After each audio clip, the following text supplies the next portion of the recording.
From their small slice of Basque country, Orbea have been pushing innovation in bike design and technology since 1930. And so I think it's safe to say that they've had plenty of time to reflect and also refine. So when Orbea called me asking me if I'd like to try something new, I jumped at the opportunity like a kid at Christmas. Might not look like it, but this is actually an e-bike, hence why I'm taking the first look as opposed to another presenter. Neatly packed inside this bike is both a battery and also a motor. This, ladies and gentlemen, is the new Orbea Gain M20i.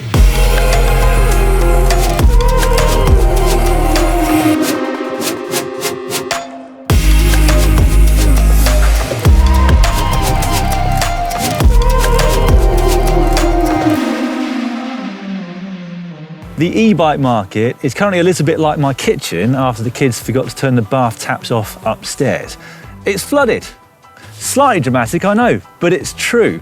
We are seeing more innovation, new technology and improvements in e-bikes than ever before, and more so with e-bikes than any other genre of bike. And ultimately, that is brilliant news for us as consumers, because with so many companies adopting and adapting technology, it means e-bikes are affordable now in a way we could only have dreamt of just a few years ago. In fact, they're so good, I rarely ride anything else. And that is entirely down to the technology and nothing to do with a very extended off-season and a creaky right knee. And what I particularly love about this bike is the fact that Orbea have used a minimalist design. They say it has a distraction-free design, which means that it's free from bulky components or other eyesores. And it's built around Orbea's enough power concept, which means that everything just works without being overcomplicated or over the top. Now, the interface is super minimal, and that means you can just concentrate on riding as far or as fast as you can without the need to be distracted by loads of settings or adjustments.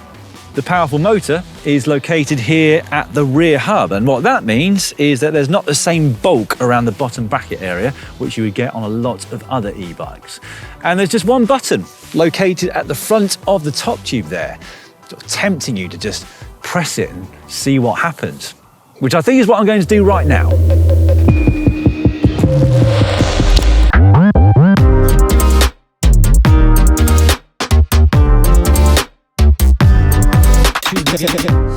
And that one single button powers up your e-bike motion X35 Plus motor. It's a catchy name, I know.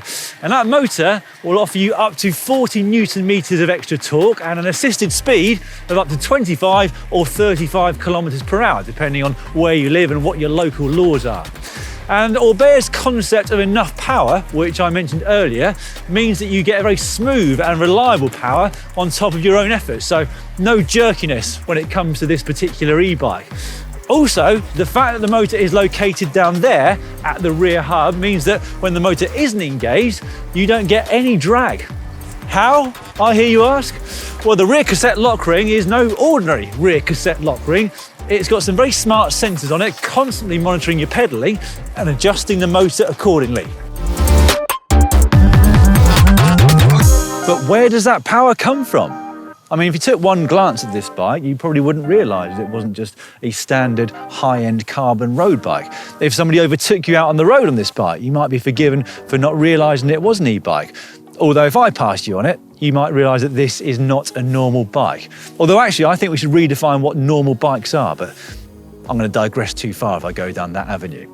But the profiles of the tubes, and in particular the down tube, really aren't much different to a wide profile carbon top end frame. But packed into that down tube is 250 watt hours of batteries. And Orbea have told me that they've sourced some of the lightest batteries in the world, so the weight distribution feels great when you're out riding. And if 250 watt hours is not enough for you and you want more power, Orbea can supply you with a range extender which slots neatly into your bottle cage, and that's going to give you an extra 208 watt hours of battery, giving you a total overall of over 450 watt hours of batteries, which is enough even for me.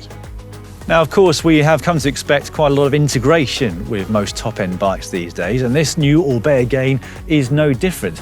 You will have integrated cables, making it look very neat, whether you opt for mechanical or electronic shifting. But that's not the only thing that's integrated into this frame. They've also got integrated front and rear lights. And I absolutely love this new integration, because if you're anything like me, you'll either forget to put them on your bike, or they won't be charged, or your route will take you a lot longer than you expect it to because you got slower. So that is a great improvement for me. You have two choices: daytime running or full beam, so you can either be seen or light up the road in front of you. And then finally, the seat post clamp is also integrated just there, which makes it look nice and neat, and it's probably very aero too.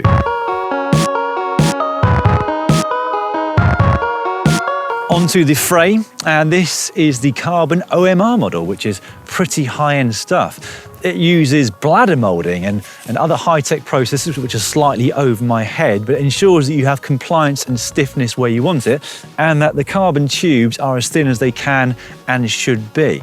Also, apparently, the thin seat stays and minimal bulk here on the top tube make a noticeable difference when it comes to the comfort of your long rides.